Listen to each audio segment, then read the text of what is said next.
So if we water the root, then actually the flowers and fruits will automatically manifest.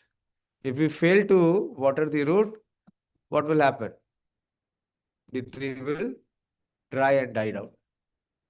So similarly, if we do not connect with the Supreme Personality, then all our endeavors, all our efforts, or all our actions to gain satisfaction or peace or happiness in life is like one who is failing to water the root. It is not possible. So in a very precise and concise way, Krishna is giving this principle, this knowledge to us in the Bhagavad Gita. Bhagavad Gita is, as you know, presented in the 18 chapters. It was spoken on the battlefield. And why on the battlefield? Because in Kali Yuga, in this age of Kali, our mind will remain a battlefield. How many of you feel that your mind is not a battlefield? It is always at peace.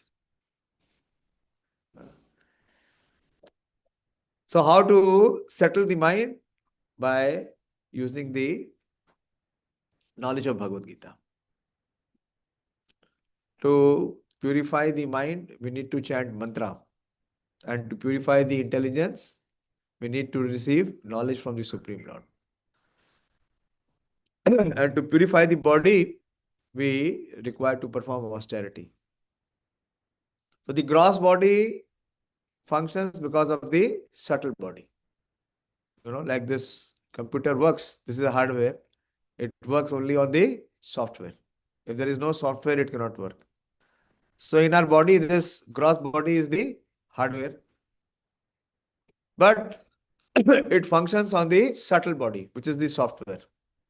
And the software consists of mind, intelligence, and ego. It is subtle. It cannot be seen. But without the mind, intelligence, and ego, this body cannot move. It is dead. And beyond both gross and subtle body is the eternal living entity, which is the soul. So unless and until we feed the soul, we can never experience any satisfaction of heart. Simple example is given. You have seen a parrot. People keep parrot as pet in houses. Have you seen? So how do they keep? They have a cage. And within the cage, there is the parrot. If the owner of the parrot does not feed the parrot, but he only polishes the cage to make it look bright and shining, so what will happen? The parrot will die. So similarly, we are having two levels of coverings. The soul is having two levels of covering. The gross one, which I said, that we can see each other. We can see the gross element of the body. But the subtle element we cannot see. So there are three levels. The gross, which is manifest. Subtle, which is also not manifest. Can anyone see his mind? No. We can say that we can read his mind, but we cannot see the mind. And beyond the gross and subtle is the soul, which is very infinitesimal. Infinitesimal means it is very, very micro. It is so micro that any microscope cannot detect. Have you ever heard that any microscope has been able to detect? No. So how the existence of soul can be detected? It can only be detected by following the Shastras. Knowledge about soul, did you learn anything in the institute? All of you would have studied for more than 10, 12, 15 years. Yes or no, madam? You would have studied for more than how many years? Still studying? Huh? Our learning continues. Knowledge always expands. But what about the knowledge of the soul? Is it expanding? Now, yes, from Bhagavad Gita. But apart from Bhagavad Gita, there is no book. This is another wonder. We are all living entities, soul, but in any scripture, there is no knowledge of soul apart from Bhagavad Gita. The only one book which contains the knowledge of the soul. And here in this Bhagavad Gita, Krishna is emphasizing that how to come to the realization that one is beyond body and he is also beyond mind, intelligence, and false ego, that one is soul. So Bhagavad Gita can be summarized in this acronym. Till the time others are coming, I am not continuing. So I'm just giving a overview and a recap. If you remember this 4 letters, GITA, Hare Krishna, welcome. You can always know what the entire content of Gita is or what we have to do. So G means guide. So Krishna becomes the guide of whom? Arjuna.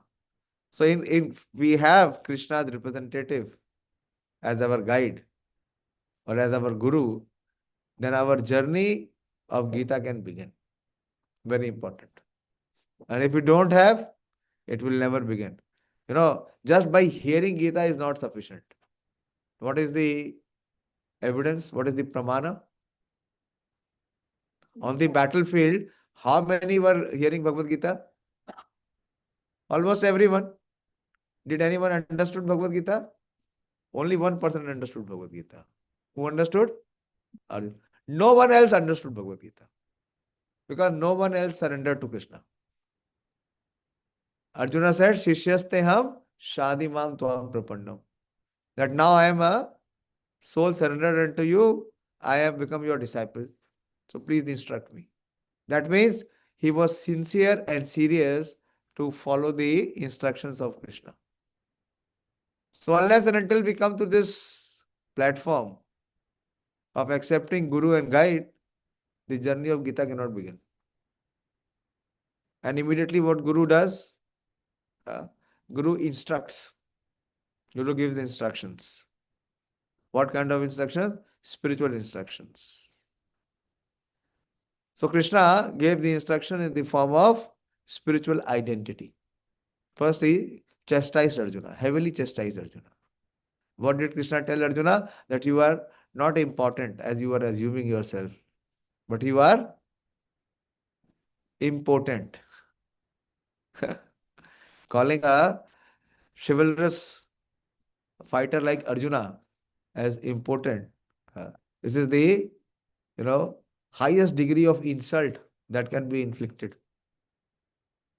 But this is the first thing that Krishna took charge and he chastised Arjuna very severely, calling him, don't consider yourself important, you are important. Why? Because you are not performing your duty. And then Krishna again chastised him that you think you have knowledge or you have learning. But what is the use of that learning when you are not able to perform your duty? So in this way, Krishna begins, and the first thing Krishna gives is identity. Most of us, we all live in false identity. What is our identity? Our body. I am this, I am that. But the body is constantly changing. Komaram, Yavanam, Jara, Tatha Dehantar Praptis. The body takes birth, it grows, then it gives some byproducts, then it starts to stagnate, then dwindle, and finally die. So how we can be body? Body is constantly changing. But the change we are not able to see, or we are not able to relate.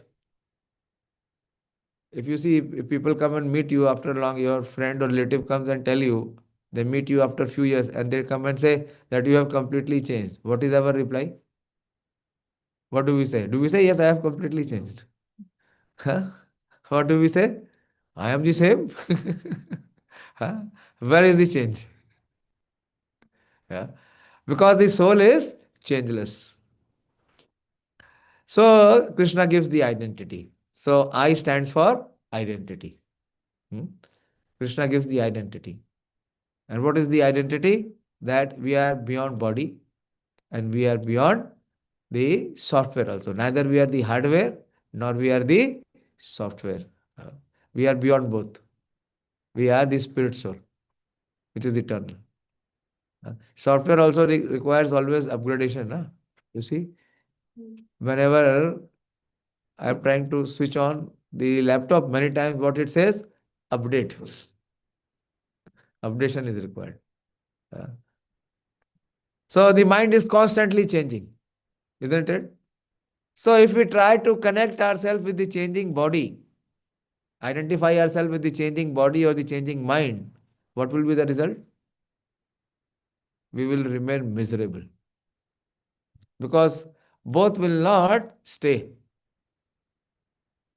So Krishna gives the real identity, which is the soul.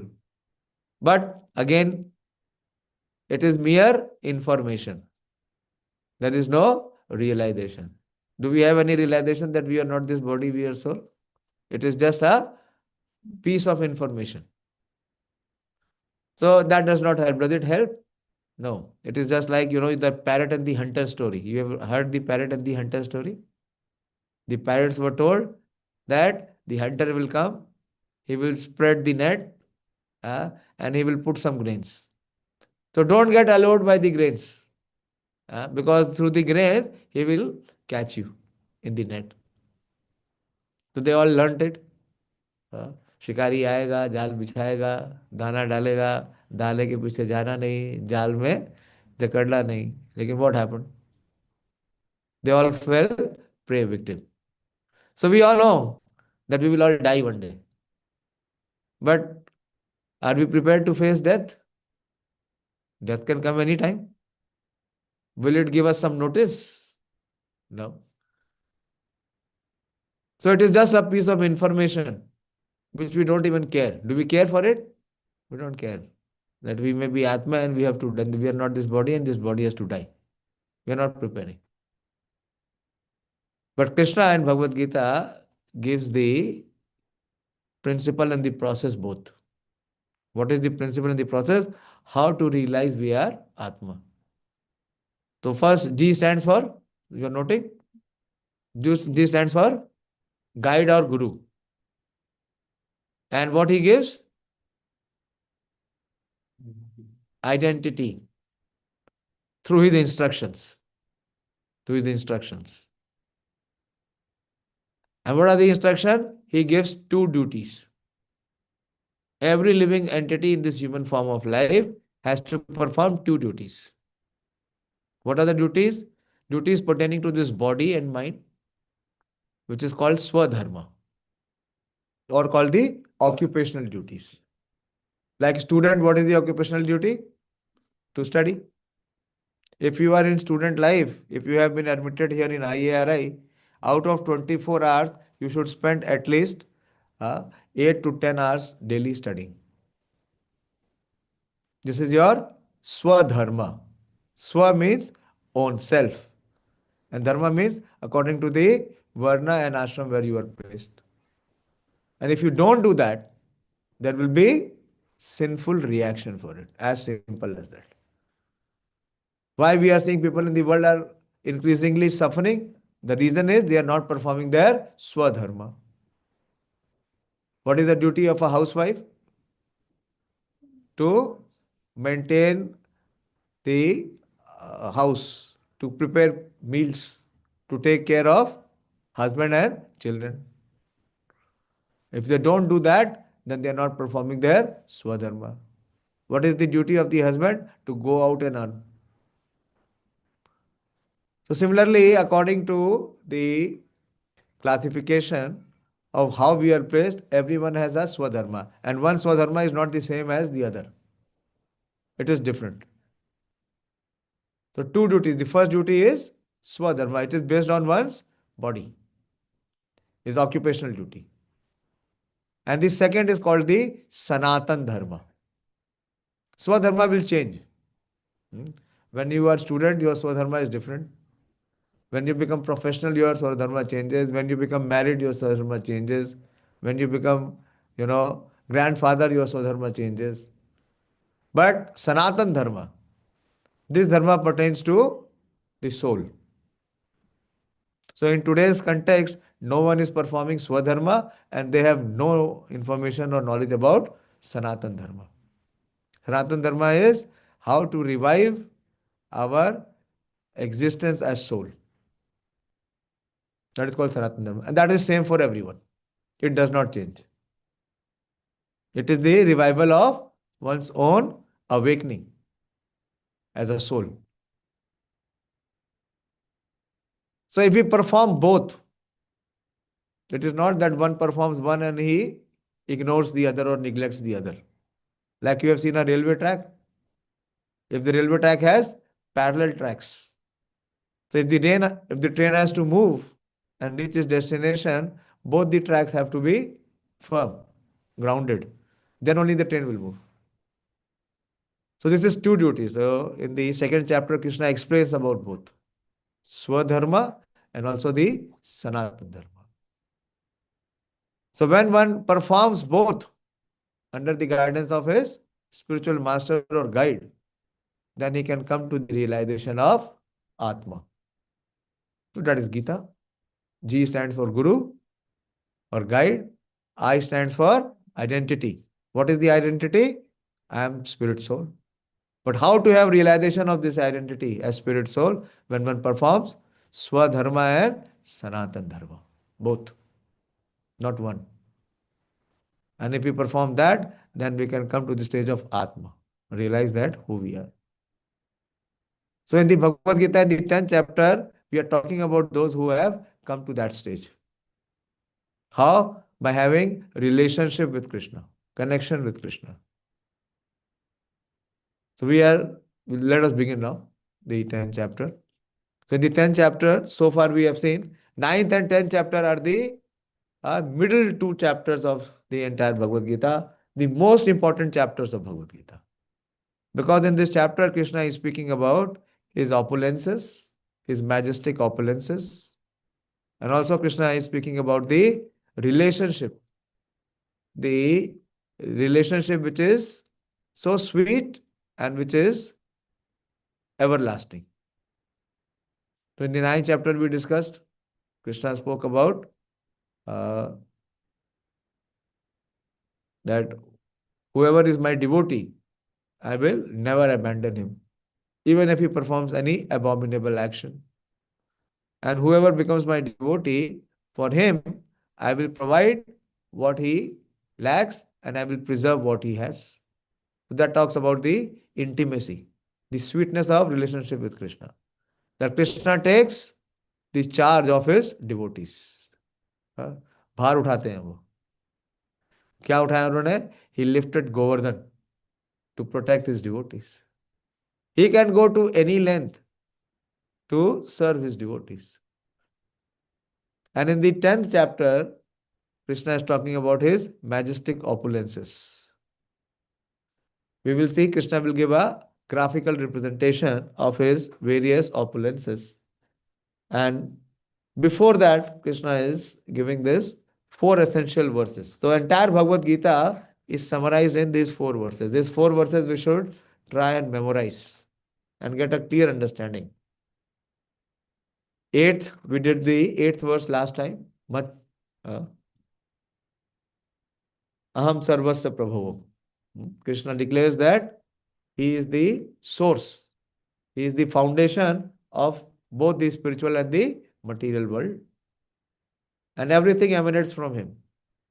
Because he is the source, everything else is the manifestation from him. So this is Krishna consciousness. What is Krishna consciousness? To become aware, to become conscious, to become connected with Krishna, knowing him as the origin, knowing him as the foundation, knowing him as the root of everyone and everything that exists, both in this material world and also in the spiritual world. So how to say that person is Krishna conscious? Not just by emotion or sentiment, but by his actions. By his actions. People, they speak and make a lot of claims. But when you scan their personal life, they are not following what they are speaking. As we say, can you walk the talk? They can't. So how to know a person is Krishna conscious?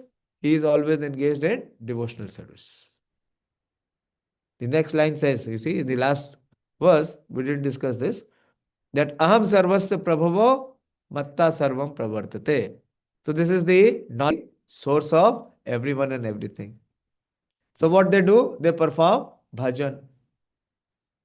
And what is their feeling? With Buddha Bhava Samanvita. This is the internal emotion or the feeling that they have. Is that they worship me. So how do they worship you? And what is their sentiment or feeling?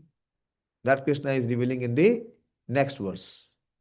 So this verse talks about our connection with Krishna. It is called Sambandha Gyan. Sambandha, you understand? Is relationship. In any relationship, unless and until one is clear of what is the connection, one cannot relish the relationship. So Krishna is giving this connection that he is the source of everyone and everything. Okay, so we'll chant the Mangalacharan prayers. Very, very important verses. Please try to memorize all these verses. Very simple. The last verse is Aham Sarvasya Prabhavo. Chant. Matta Sarvam Pravartate.